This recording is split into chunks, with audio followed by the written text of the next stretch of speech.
This example really hit home for me because I wasn't one of the people that was recruited, let's say, by the seed industry. I had very little exposure before actually going to college. And when I had started originally, I had very little exposure, like I had said. And there's two areas that the seed industry, there's two areas in the country that have a lot of youth in them. There's your agricultural rural areas, and then there's urbanized city suburban areas. And in the suburban areas and city areas, there's very little exposure.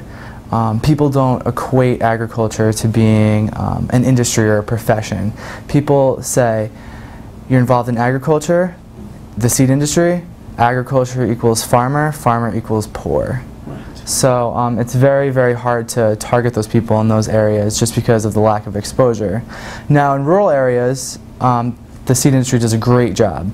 There's scholarships, incentives, people already have exposure, people know that there is a business behind the farmer. There's a business, there was planning behind the seed. Right. It's not like some kind of like hodgepodge of people that are involved in agriculture.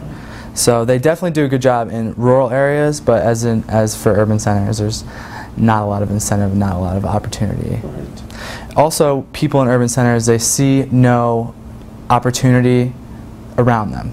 So what do they see? Tall buildings, people in finance, people in business roles. They don't see people in the industry. Right. And for the future, it's going to be increasingly harder as the population in those rural communities where they can really target people early on really declines, and as you have people in urban centers that have less exposure. I know that living in Iowa, there's only a couple of generations that are removed from the farm. Oh, my uncle's a farmer. Oh, my dad's a farmer. Oh, my grandfather was a farmer. And then in New Jersey, where I'm from, it's, oh, I've never met a farmer before, or I've never even seen anything growing. I mean, it gets to that extreme point.